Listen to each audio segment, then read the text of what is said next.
मधुमिता भौणी मध्य नमस्कार समस्त धन्यवाद दिए आपण मैंने आग्रहर सहित अपेक्षा करुँच सकाल उपासना को जदि हम सबुदिन आपण मान संगे जॉइन कर पार ना किंतु वीरेंद्र भाई अपलोड कर यूट्यूब चैनल रे प्राय प्रत्येक दिन वाक्य मुझे शुणुची जदि भी पूरा उपासना आपण मान संगे रही पारू ना समस्त वक्ता ईश्वर को दास दासी मैंने आसी एत सुंदर वाक्य सब परिवेषण कर समस्त को परमेश्वर आशीर्वाद करंतु एवं प्रत्यक्ष परोक्ष आशीर्वाद अंशी हो समस्त धन्यवाद समस्त को प्रे द लॉर्ड समस्त को सुप्रभात नमस्कार आज आलोचना आम गोटे अंश अध्ययन करवा एफिसियो तार 5 अध्याय 25 रु 27 पद एफिसियंस चैप्टर 5 वर्स 25 to 27 कहीं जदि पाइबे दयाक पढ़ी आम को शुणेबे आम को साहाଯ୍य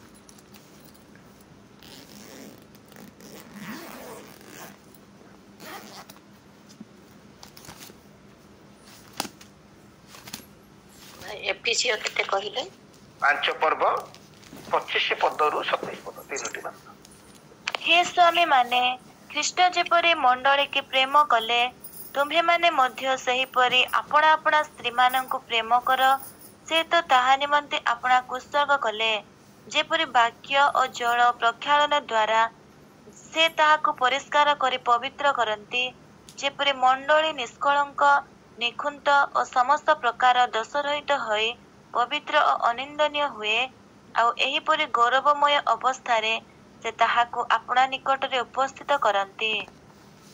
धन्यवाद आसंतो हम टिके प्रार्थना करिबा ना हमरे प्रवेश करिबा सर्वशक्तिमान परमेश्वर तुम नाम धन्यवाद एवं प्रशंसा आज रही प्रातः काल रे तुम्हें आमानक उपासना रे उपस्थित अछ एवं आमानक परिचालना करूछ एते धन्यवाद आज जो प्रभु वाक्य मैंने पढ़ीचु से मधुर किसी अंश मैंने प्रभु अध्ययन करने निमंते प्रभु बसीचु अपेक्षा करूँ निमंते आम प्रभु प्रस्तुत होचु तुम्हें पवित्र आत्मा चालना चेतना ज्ञान दे यही वाक्यर निगूढ़ तत्व बुझा निमंते सहायक दयामय परमेश्वर यही समय निवेदन करुचु जेते जन आम आज कनेक्टेड अच्छु प्रत्येक को वाक्यर निगूढ़ तत्व बुझा निमंते सहायक हो मते प्रभु संपूर्ण मापरे लुचा हजाओ एवं मो माध्यम तुम पवित्र आत्मा दे तुम प्रियजन मान कथा कह आम मनर चिंता पुणी मुखर वाक्य तुम पवित्र सिंहासन निकट शीघ्र हो प्रार्थना शुणिच धन्यवाद दे समस्त निवेदन प्रिय प्रभु जीशुख्रीष्ट पवित्र नाम मागे आमेन आमेन आमेन आमेन। प्रिय मंडली आज ये अंश अध्ययन करने पूर्व आप मन थी 2 मास तले यार प्रथमांश मु आपण मान सम्मुख में रखी मैंने प्रभु जीशुख्रीष्ट द्वितीय आगमन संपर्क में आलोचना करी आज आम देखा से द्वितीय आगमन को नहीं आम प्रस्तुति कौन आम प्रस्तुति केते सठिक रही केते मात्रा रही जोटा कि आम द्वितीय आगमन बेल प्रस्तुत होबार आहरी सहायक हो एबे जो माने न्यूज टिके देखुचंती माने जानि पारुथिबे जेहेतु आजिकल 24/7 न्यूज चैनल हो गला इस्राएल एवं तार आखपाख मध्यप्राच्य देश मानक जो समस्त घटना सब घटुची आई सब अनुध्यान कले आम स्पष्ट जानि पारुचु जे आम अंतिम कालर अंतिम समय रे बास करूछु we are living in the end of the end time तेबे आमर प्रस्तुति अंतिम समय अंतिम क्षण रे जेतिकी रहिबा कथा हुए तो आमानकर प्रस्तुति सेतिकी नाही एई जो समस्त घटना घटुची ताको आम जागतिक भाव में देखी आम गोटे सामान्य मन किंतु बाइबल रे एवं आत्मिक दृष्टिकोण रे जदि देखिबे एबे जो समस्त घटना गुड़िक घटुची ताहा ताहाकर द्वितीय आगमन सहित एवं आममानकर स्वर्ग को गमन सहित अति निबिड़ भाव में संश्लिष्ट रही कनेक्टेड रही तेणु आसतु आज आम यही समय आममानकर प्रस्तुति को नहीं स्थिति परीक्षा आज प्रस्तुति आम देखा विवाह भोज सहित बा स्वामी स्त्री संपर्क सहित मंडली एवं प्रभु जीशुख्रीष्ट द्वितीय आगमन सहित केमिति तार कनेक्टेड अच्छी ता विषय आम कि समय आलोचना करिबा। आज जो अंश आम अध्ययन कलु से आम देखु जे प्रभु जीशु ख्रीष्ट तांकर द्वितीय आगमन समय मंडली को की प्रकार अवस्था रे से देखा चाहती, मंडली की प्रकार अवस्था थाई कि प्रकार प्रस्तुतिर सहित तांकर अपेक्षा करिवार आवश्यकता रही से विषय लिखा जाए। यदि आम वैवाहिक संपर्क दृष्टिकोण रे देखु ताहले प्रभु जीशु ख्रीष्टंकर प्रथम आगमन रे से जो नूतन नियम स्थापन कले मंडली सहित ताहा गोटे स्वामी एवं स्त्री रो संपर्क सहित समान, किंतु वर्तमान प्रभु जीशु ख्रीष्ट एवं मंडली मध्य रे स्वामी एवं स्त्री रो संपर्क पर्यंत ए संपर्कटा पहुंची ना। वर्तमान ताहा बर एवं कन्यार संपर्क रे पहुंची। Only engagement has been completed. Marriage is not still yet done yet. अर्थात प्रभु जीशु ख्रीष्ट प्रथम आगमन रे मंडली सहित यदि आम जागतिक भाव चिंता करूँ ताले निर्बंध को बुझाए।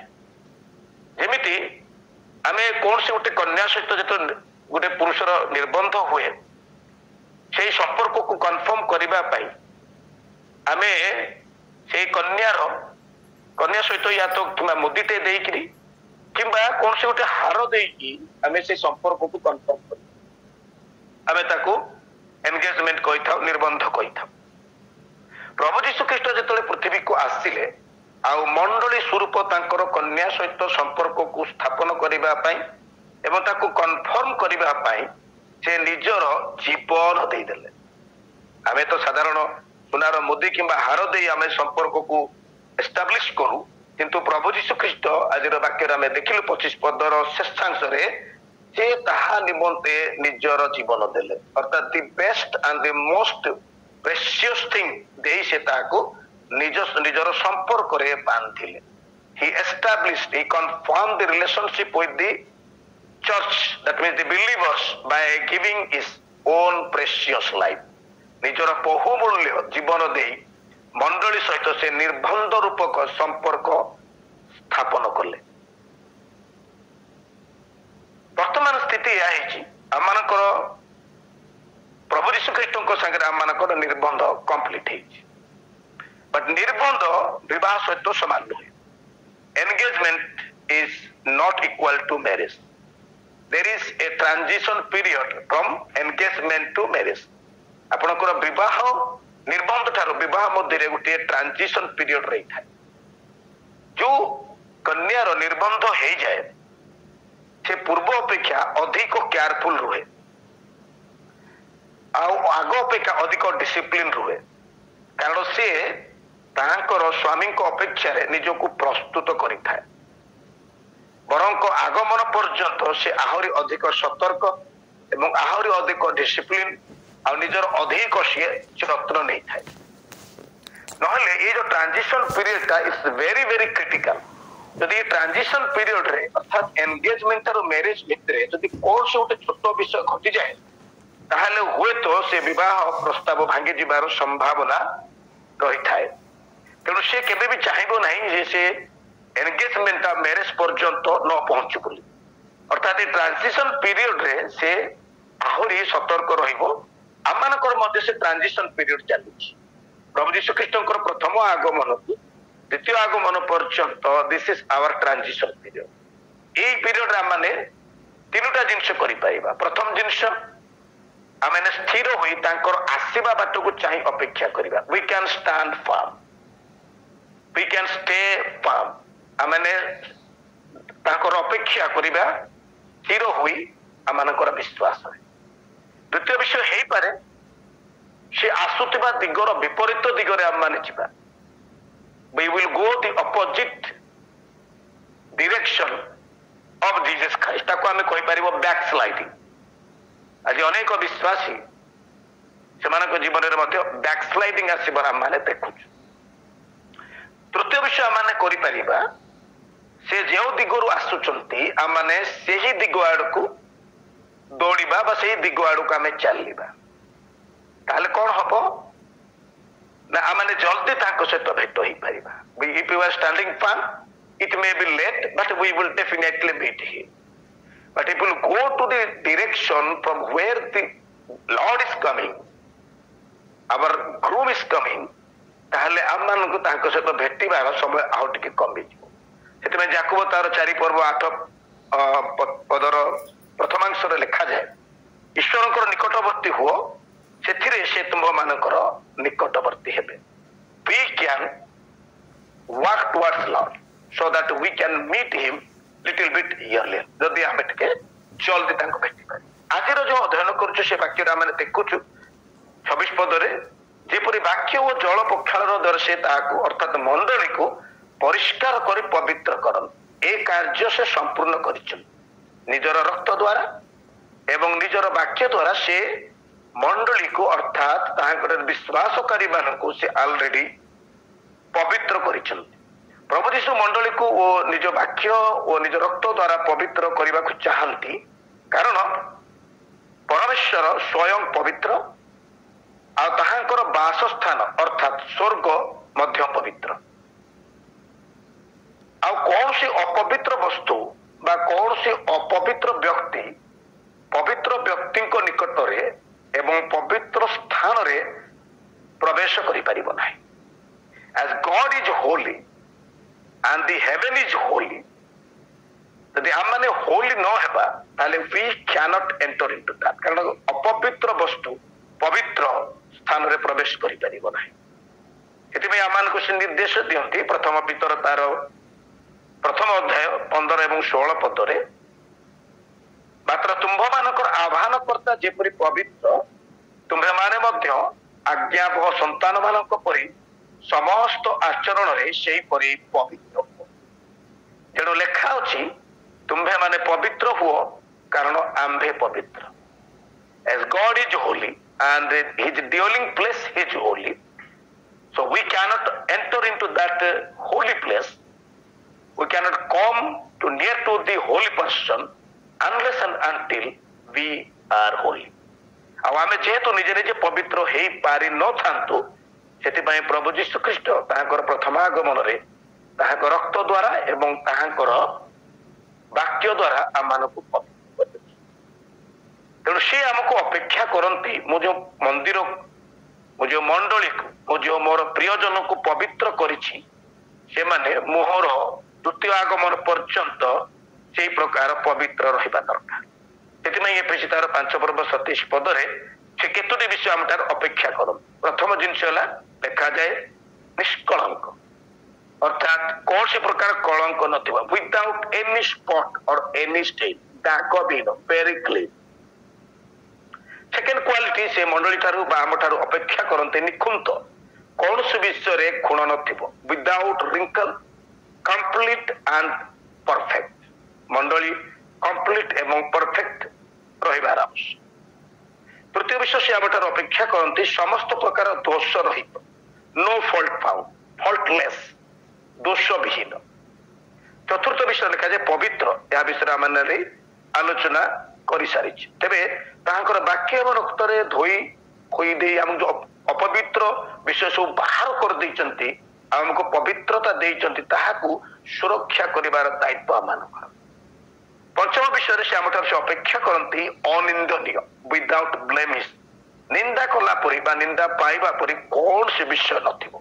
ଯଦି ଏଇ 5ଟି ଯଦି ଗୁଣ ଗୋଟେ ମଣ୍ଡଳୀରେ ବା ଗୋଟେ ବିଶ୍ୱାସୀ ପାଖରେ ଥାଏ, ତାହେଲେ ଷଷ୍ଠରେ ସେ କହନ୍ତି ଏ ସମସ୍ତ ଗୁଣ ଯଦି ଗୋଟିଏ ମଣ୍ଡଳୀରେ ରହିଥାଏ, ଅର୍ଥାତ ଏ ସମସ୍ତ ବିଷୟରେ ମଣ୍ଡଳୀ ଯଦି ପ୍ରସ୍ତୁତ ହୋଇ ରହିଥାଏ, ତେବେ ମଣ୍ଡଳୀ ଗୌରବମୟ ଅବସ୍ଥାରେ ଥାଏ। That church is a splendid church or glorious church. ଆଉ ଏହିପରି ଗୌରବମୟ ଅବସ୍ଥାରେ ହିଁ ସେ ମଣ୍ଡଳୀକୁ ସେ ନିଜ ପାଇଁ ପ୍ରସ୍ତୁତ କରି ରଖିବାକୁ ଚାହାନ୍ତି। The groom wants to prepare his bride in splendid and glorious way. କାରଣ ବିବାହ ପାଇଁ ପ୍ରସ୍ତୁତ ସୁସଜ୍ଜିତ କନ୍ୟା ତୁଲ୍ୟ ସେ ତାହାର ପ୍ରିୟଜନ, ତାଙ୍କର ପ୍ରିୟଜନ ଅର୍ଥାତ ତାଙ୍କର ଭିତରେ ବିଶ୍ୱାସକାରୀ ବା ମଣ୍ଡଳୀକୁ ତାହାଙ୍କ ନିକଟରେ ଉପସ୍ଥିତ କରାଇବା ପାଇଁ ଏହି ପ୍ରକାର ଗୁଣାବଳୀ ରହିବା ଆବଶ୍ୟକ, ଏହା ସେ ଆମଠାରୁ ଅପେକ୍ଷା କରନ୍ତି। ଏହିପରି ପ୍ରସ୍ତୁତ ହେଇଥିବା ସୁସଜ୍ଜିତା କନ୍ୟା ହିଁ ସେଇଦିନ ତାହାଙ୍କ ସାଙ୍ଗରେ ବିବାହରେ ବେଦୀରେ ବସିବା ପାଇଁ ଯୋଗ୍ୟ ବିବେଚିତ ହୋଇପାରିବ। ସେ କନ୍ୟା ସେଦିନ ସ୍ତ୍ରୀର ଯୋଗ୍ୟତା ହାସଲ କରିବ, ଅର୍ଥାତ୍ ସ୍ତ୍ରୀ ପଦବାଚ୍ୟ ହେବ। ଯେତେବେଳେ ସିଏ କନ୍ୟାର ସ୍ତ୍ରୀ ହୋଇଯାଏ, କେବଳ ପଦବୀ ନ ପାଇଥାଏ, ମାତ୍ର ଗୋଟେ ସ୍ତ୍ରୀର ଅଧିକାର ମଧ୍ୟ ପାଇଥାଏ। Only that church can get the designation and the right of a wife if that is well prepared. ଯଦି ପ୍ରସ୍ତୁତ ହେଇଛି ତାହେଲେ ସିଏ ଏକ କନ୍ୟାରୁ ଏକ ସ୍ତ୍ରୀ ବା ଭାର୍ଯ୍ୟାର ପଦବୀ ପାଇବ ଏବଂ ଭାର୍ଯ୍ୟା ଭାବରେ ତାହାର ଯେଉଁ ସବୁ ଅଧିକାର ପାଇବା କଥା ତାହା ପାଇବ। ଗୋଟେ ନିର୍ବନ୍ଧ ପାଇଥିବା କନ୍ୟା ସମ୍ପୂର୍ଣ୍ଣ ଗୋଟେ ସ୍ତ୍ରୀର ଅଧିକାର ପାଇନଥାଏ। ଯଦି ଆମେ ଲିଗାଲ ହେୟାର କଥା ବି ଚିନ୍ତା କରିବା ତାହେଲେ ଗୋଟେ କନ୍ୟା ସେ ତାର ଭାବି ସ୍ୱାମୀର କୌଣସି ସମ୍ପତ୍ତି ଉପରେ ଅଧିକାର ପାଇପାରିବ ନାହିଁ, unless and until she is legally married to him। ଅର୍ଥାତ୍ ସେ ପଦବୀ ବି ପାଇପାରିବ ଏବଂ ଅଧିକାର ମଧ୍ୟ। ତେବେ ଏସବୁ ଅଧିକାର ପାଇବା ପାଇଁ are we ready? ଆମେ ଏଥିପାଇଁ ପ୍ରସ୍ତୁତ କି? ଯଦି ସେ ଆଜି ଆସନ୍ତି ତାହେଲେ ଆମେ ପ୍ରସ୍ତୁତ ଅଛୁ। ଯଦି ସେ ବର୍ତ୍ତମାନ ଆସନ୍ତି ନାଓ, ତାହେଲେ ଆମମାନେ ସେଥିପାଇଁ ପ୍ରସ୍ତୁତ ଅଛୁ। ଆମମାନେ ଦଶକନ୍ୟାଙ୍କର କଥା ଅନେକ ସମୟରେ ଚିନ୍ତା କରିଥାଉ। ମାଥ୍ୟୁ ତାର 25 ପର୍ବ 1-12 ତାହା ଲେଖାଯାଏ। ତାର ଭିନ୍ନ ଢଙ୍ଗର ଯଦି ଆମେ ଚିନ୍ତା କରିବା ତାହେଲେ 3-4 ପଦରେ ଆମେ ପଢୁ, ନିର୍ବୁଦ୍ଧି ମାନେ ପ୍ରଦୀପ ନେବା ସମୟରେ ନିଜ ନିଜ ପାଇଁ ତୈଳ ନେଲେ ନାହିଁ, ମାତ୍ର ସୁବୁଦ୍ଧି ମାନେ ଆପଣା ଆପଣା ପ୍ରଦୀପ ସହିତ ପାତ୍ରରେ ଏକ୍ସଟ୍ରା ତୈଳ ନେଲେ। ଅର୍ଥାତ୍ କନ୍ୟା ପିତା ଏକ୍ସଟ୍ରା ଅଏଲ ଫ୍ରିରେ ସେମାନଙ୍କୁ ଦେଉଥିଲେ, କିନ୍ତୁ ନିର୍ବୁଦ୍ଧି କନ୍ୟା ମାନେ ସେ ଏକ୍ସଟ୍ରା ଅଏଲ ନେଲେ ନାହିଁ। ସେମାନେ ମନେ କଲେ ଯେ ପ୍ରଦୀପରେ ଯେତିକି ତୈଳ ଅଛି ତାହା ବରଙ୍କର ଆଗମନ ପୁଣି ବିବାହ ଭୋଜ ସରିବା ପର୍ଯ୍ୟନ୍ତ ଯଥେଷ୍ଟ ହେବ ବୋଲି। କିନ୍ତୁ ଆମେ ଦେଖୁ ବରଙ୍କର ଆସିବାର ବିଳମ୍ବ ହେବା ବେଳକୁ ତାହାଙ୍କର ତୈଳ ସରିଯାଇଛି, ସେମାନେ ବିବାହ ଭୋଜରେ ଆଉ ସାମିଲ ହେଇପାରିଲେ ନାହିଁ। ଆଜି ଅଧିକାଂଶ ଆମମାନଙ୍କର ମଧ୍ୟ ଏ ପ୍ରକାର ସ୍ଥିତି। ଆମେ ଏହା ମନେ କରୁ ଯେ ଆମେ ଯେତିକି କାର୍ଯ୍ୟ କରୁଛୁ ବା ଆମମାନଙ୍କ ପାଖରେ ଯାହା କିଛି ବି ଅଛି ତାହା ପ୍ରଭୁ ଯୀଶୁଖ୍ରୀଷ୍ଟଙ୍କର ଦ୍ୱିତୀୟ ଆଗମନ ଏବଂ ଆମମାନଙ୍କ ସ୍ୱର୍ଗ ରାଜ୍ୟରେ ପ୍ରବେଶ କରିବା ପାଇଁ ଯଥେଷ୍ଟ ଅଛି। ତେଣୁ ଆମକୁ ଆଉ କିଛି ଅଧିକ କରିବାର ଆବଶ୍ୟକତା ନାହିଁ। We don't think about doing extra. We don't have extra mile mindset.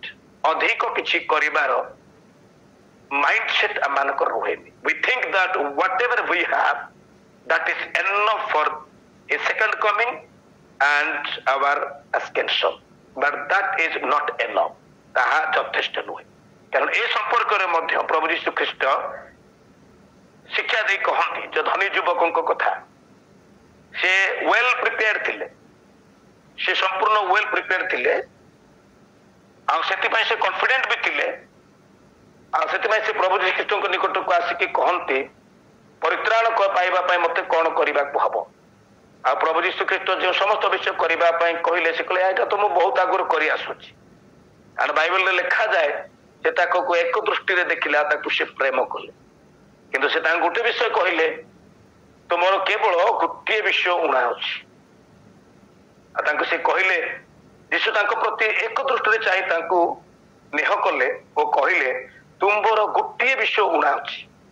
ତୁମ୍ଭେ ଯାଇ ଆପଣାର ସର୍ବସ୍ୱ ବିକ୍ରୟ କରି ଦରିଦ୍ର ମାନଙ୍କୁ ଦାନ କର, ଆଉ ତୁମ୍ଭେ ସ୍ୱର୍ଗରେ ଧନ ପାଇବ, ପୁଣି ଆସି ମୋହର ଅନୁଗମନ କର। Only one thing is left. You lack only one thing. ତମର କେବଳ ଗୋଟିଏ ବିଷୟ ଉଣା ଅଛି। ଆଜି ଆମେ ମଧ୍ୟ ଆମକୁ ଲାଗୁଛି ଆମେ 100% ପ୍ରିପେୟାର, ବଟ୍ ଆମମାନଙ୍କର ଗୋଟିଏ ବିଷୟ କୋଉଠି ନା କୋଉଠି ଉଣା ଥିବ।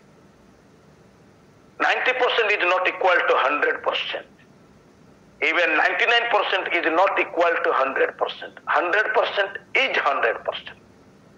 ଆପଣ ସପୋଜ କୋଉଠି ट्रेन रे जाउचंती किंबा फ्लाइट रे जाउचंती आपनकर पायलट किंबा आपनकर लोकोमोटिव ड्राइवर जदि कहबो सर मोर सब प्रोग्रामिंग सब ठीक देखौची बट 1% गड़बड़ी देखौची आपन को कोन लागुची आपन से ट्रेन रे किंबा से फ्लाइट रे बसिबार सत्साहस करिवे 99% तो ठीक अछि मात्र ओनली 1% गड़बड़ी अछि आ आपण सेतिरे बसिबा पई साहस करि पारुना आ आमे भाबुचु आमनकर 100% आमे प्रिपेयर्ड अछि साधु पाउलंक परी संथ लोक से मत निजर 100% प्रिपरेशन को लेकिरी कहंती आमे जदि पढ़िबा फिलिपि तार 3 पर्व 12 ରୁ 16 पदरे अति सुंदर विषय लिखा जाए कि जदि पाइबे टिके पढ़ी देबे फिलिपियो chapter 3 verse 12 to 16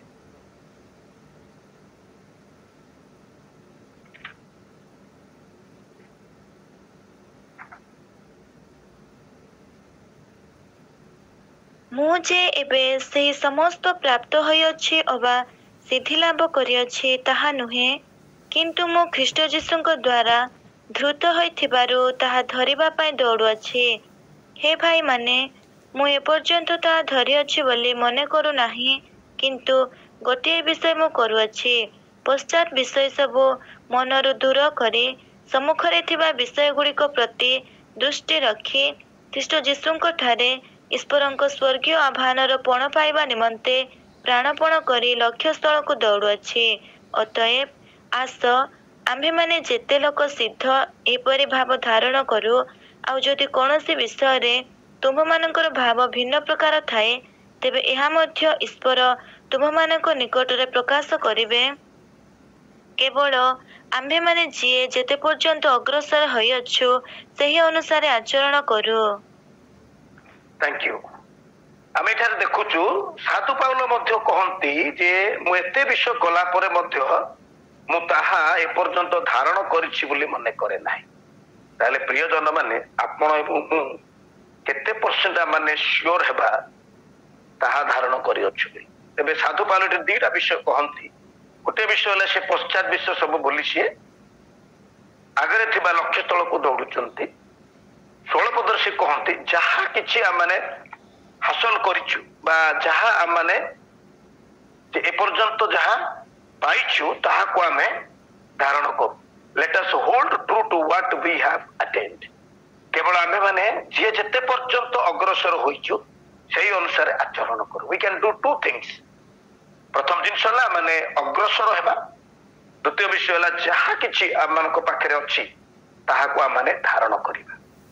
तेबे आमने यहाँ प्रस्तुत हो ताले आम जो 100% रेडी हो जावा आमर बर आसी जिबे आमे आमर विवाह हेबो आमे आमनकर एज यूजुअल आमने ससुर घर को जावा। एथिरे कोनोसी जेंडर स्पेसिफिक नाही because this is about the believers about the church the whole church.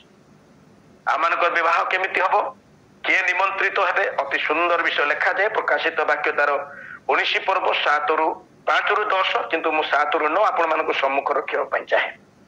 Base साधुकंक विवाह विषय सेटर लिखा जाए अर्थात प्रभु यीशु ख्रीष्टंकर मंडली सहित विवाह विषय लिखा जाए। मु आपण माय पढी दिए आस आंभे माने आनंद उल्लास करू एवं ताहाको गौरव प्रदान करू कारण मेष साधुकंकर विवाहर समय उपस्थित आ ताहाको कन्या आपणाको सज्जित करी रखियो। Now the groom and the bride are ready. प्रभु यीशु ख्रीष्टकर विवाह उत्सव पई समस्त प्रस्तुति समाप्त हेछि एवं कन्या अर्थात मंडली अर्थात आमने मध्य से विवाह निमंते निजको संपूर्ण भावे सज्जित करी रखिबा आवश्यक। 8 पदरे लिखा जाए काहाको शुभ्र और परिष्कृत सूक्ष्म वस्त्र परिधान करिबा निमंते दियागला आ से सूक्ष्म वस्त्र साधु मानकर धर्म कर्म। 9 पदरे प्रकार लिखा जाए सेते बेले से मते कहिले लेख जो माने मेष शावक विवाह भोज को निमंत्रित से माने धन्य आउ सी मते कहले एई सब ईश्वर को साध्य वाक्य आमानकर विवाह भोज हबो आउ से विवाह रे स्वर्गदूत माने निमंत्रित हेबे साधु माने अर्थात प्रभु यीशु ख्रीष्टंकर द्वितीय आगमन पूर्व जो माने मृत्युवरण करछंती सेही साधु माने जो माने मंडली स्थापन करथिबे तांकर कार्य करथिबे तांकर निमित्त ताड़ना प्राप्त होई जो माने मृत्युवरण करथिबे से माने आम मानकर विवाह रे निमंत्रित हेबे। विवाह केमिति हबो प्रकाशित तार 21 पर्व 2 पद 9 पद 10 एवं 11 पद अति प्रांजल भाव लिखा जाए मेषशाबक कन्या सहित विवाह विषय अर्थात नूतन जेरुसालेम सहित विवाह विषय पढ़ी दिए।